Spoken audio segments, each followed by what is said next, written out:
বন্ধুরা, আমরা এখন বেরিয়ে পড়েছি মল রোডের উদ্দেশ্যে। তো মল রোডে গিয়ে তোমাদের সাথে দেখা হচ্ছে। রাস্তাটা এইখানটা একটু উঁচু নিচু আছে, কিন্তু এখান থেকে একটু দূরই আছে। তোমরা কিন্তু এখান থেকে গাড়ি করে যদি যাও, ছোট যে গাড়িগুলো, ছোট গাড়িতে কিন্তু 600 করে নেয়। তো তোমরা কিন্তু বার্গেনিং করে কিছুটা কমিয়ে নিতে পারো। আমরাও কিন্তু সেটাই করব।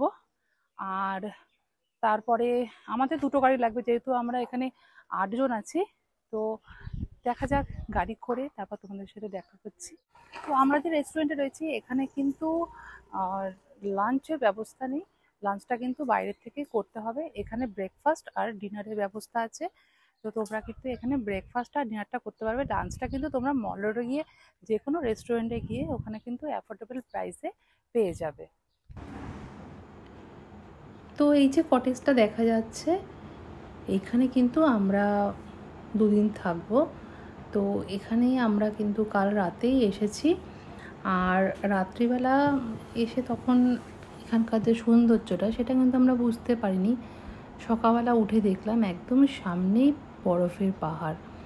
আর ব্রেকফাস্ট করলাম। ব্রেকফাস্ট করে কিন্তু আমাদের এখান থেকে সাইট সিনগুলো দেখার কথা ছিল, মানালিতে যেগুলো সাইট সিন আছে। কিন্তু আমরা সবাই মিলে চিন্তা করলাম যে আজকে সাইট সিনগুলো করতে গেলে সারাদিনটাই সেখানে চলে যাবে, তো আমরা মানালিটা ভালোভাবে দেখতে পারবো না। তাই জন্য আমরা ঠিক করলাম যে আমরা মানালির যে এই যে প্রাকৃতিক সৌন্দর্য, যেটা আমাদের কটেজের পাশেই এত সুন্দর প্রকৃতি, আর মানালির যে মল রোডটা, সেগুলোই আমরা এক্সপ্লোর করব। তো আমরা কিন্তু সবাই মিলে বেরিয়ে পড়েছি। আর রাস্তা থেকে যেতে যেতে এত সুন্দর দৃশ্য দেখতে দেখতে আমরা সবাই দাঁড়িয়ে পড়ছিলাম এখানে। সত্যি চোখটা কিন্তু একদম ভরে যাচ্ছিল। আর এইখানটা কিন্তু মানালির যে মল রোডটার থেকে কিন্তু 10 মিনিটের দূরত্বে। মানে যদি গাড়ি করে যাওয়া হয় তাহলে 10 থেকে 15 মিনিট লাগবে। আর হেঁটে যাওয়া কিন্তু এখান থেকে একটু টাফ, কারণ অনেকটা খাড়া রাস্তা এই জায়গাটা, উঁচু জায়গাটা। তো হেঁটে কিন্তু গেলে অনেকটা সময় লাগবে। তার থেকে মনে হয় গাড়ি করে যাওয়াই ভালো। তো আমরা হেঁটে একদম যে মেন যে রাস্তাটা, সেইখানটায় চলে যাব।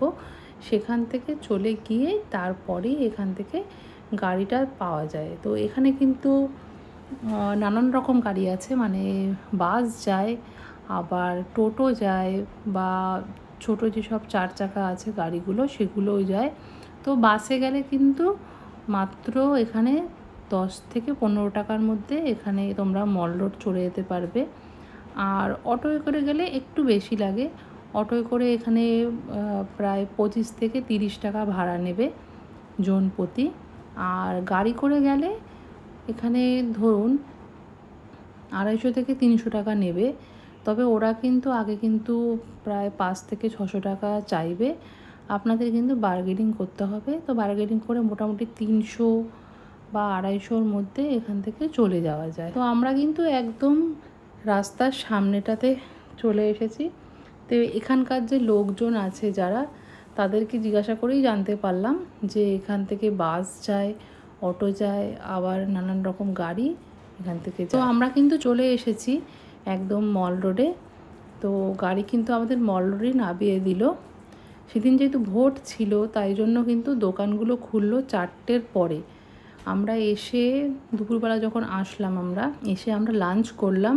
এখানে কিন্তু বাঙালি হোটেলও আছে অনেকগুলো।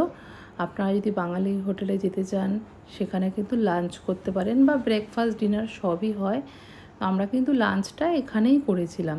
তো খুব সুন্দর ছিল লাঞ্চটা, একদম আমাদের বাঙালিদের যে লাঞ্চ যেরকম হয় সেরকমই ছিল, আর অ্যাফোর্ডেবলও ছিল। এখানে অবশ্যই সবাই আপনারা আসতে পারেন। আর মল রোডটা কিন্তু একটু ঘিঞ্জি মতন, মানে সিমলার যে মল রোডটা সেরকম না, এটা একটু অন্যরকম।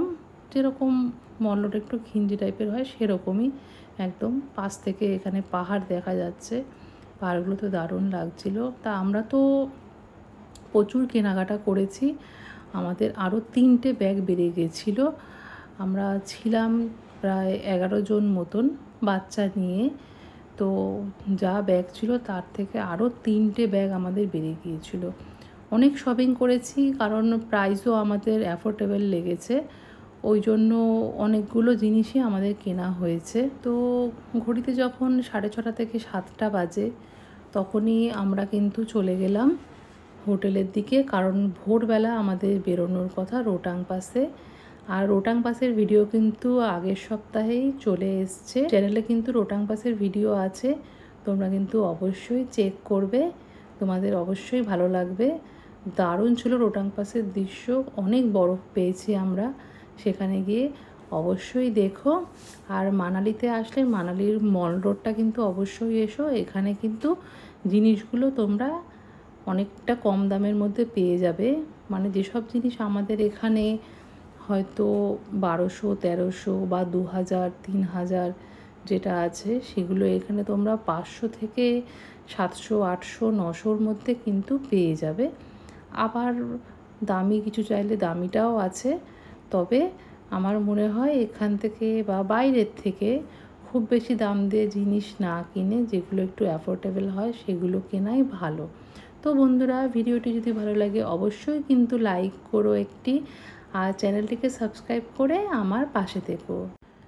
Thank you so much for watching. Bye by.